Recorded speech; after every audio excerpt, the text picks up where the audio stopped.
তিন বাহিনীর প্রধানদের সাথে নির্বাচন কমিশনের বৈঠক আজ। এ বিষয়ে আরও তথ্য জানবো। নির্বাচন কমিশন ভবনের সামনে আছেন আমাদের সহকর্মী তাজনুল ইসলাম, আমরা তার কাছে যাচ্ছি। তাজনুল, বৈঠক কি এখনো চলছে কিনা, এতে কোন কোন বিষয় গুরুত্ব পাচ্ছে সেটি আপনি জানতে পেরেছেন কিনা?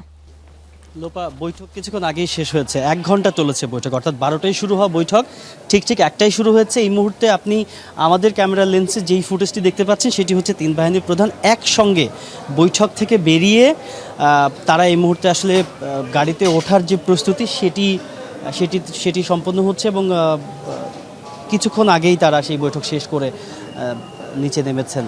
অর্থাৎ 1 ঘন্টা ধরে যে বিষয়গুলো নিয়ে আসলে কথা বলার যে আলোচনা হওয়ার কথা ছিল সেগুলো নিয়ে তারা কথা বলেছেন। একটু যোগ করতে চাই, যেহেতু নির্বাচনের দিন তারিখ অর্থাৎ তফসিল ঘোষণা হয়েছে এরই মধ্যে, সেই হিসেবে এখন আসলে চূড়ান্তভাবে প্রস্তুতি নেবার সময় এবং সেই প্রস্তুতির অংশ হিসেবে আজকে তিন বাহিনীর প্রধানের সাথে প্রধান নির্বাচন কমিশনার বসেছিলেন। একই সঙ্গে ছিলেন নির্বাচন কমিশনের ঊর্ধ্বতন কর্মকর্তারা, কমিশনারগণও ছিলেন।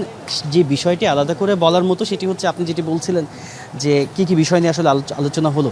আর সামনে যেহেতু জাতীয় নির্বাচন অনেক বড় একটি আয়োজন, সেই আয়োজনে তিন বাহিনীর পক্ষ থেকে নির্বাচন কমিশনকে কিভাবে করে সহযোগিতা করা হবে কিংবা কোন কোন বিষয়গুলোকে মাথায় রাখা হবে, বিশেষ করে দেশের বিভিন্ন এলাকায় ঝুঁকিপূর্ণ কেন্দ্রগুলো চিহ্নিত করা এবং সেখানে আইনশৃঙ্খলা বাহিনীর সদস্যদের মোতায়েন করা, সেখানে সেনাবাহিনী, বিমান বাহিনী এবং নৌবাহিনীর তরফ থেকে কী রকমের সহযোগিতা থাকবে, সবগুলো বিষয় নিয়ে বেশ বিস্তারিতই আলাপ হয়েছে। তেমনটি আমরা নির্বাচন কমিশনের মাধ্যমেই আসলে জানতে পেরেছি। যদিও এর বিষয়ে চূড়ান্তভাবে কিংবা একেবারে আনুষ্ঠানিকভাবে সেই তথ্যগুলো জানাবেন নির্বাচন কমিশনের তরফ থেকে এবং সেই আনুষ্ঠানিক ব্রিফিংয়ের জন্য গণমাধ্যম কর্মীরা নির্বাচন কমিশন ভবনের নিচে যে মিডিয়া সেন্টার রয়েছে সেখানে মূলত অপেক্ষা করছেন। সব মিলিয়ে আনুষ্ঠানিক তথ্য জানবার অপেক্ষায় রয়েছে আমরা। তবে এই বৈঠকটাকে অত্যন্ত গুরুত্বপূর্ণ বৈঠক হিসেবে বলা হচ্ছে, কেননা তিন বাহিনীর প্রধান একসঙ্গে আজকে প্রধান নির্বাচন কমিশনারের সঙ্গে তারা বসেছিলেন।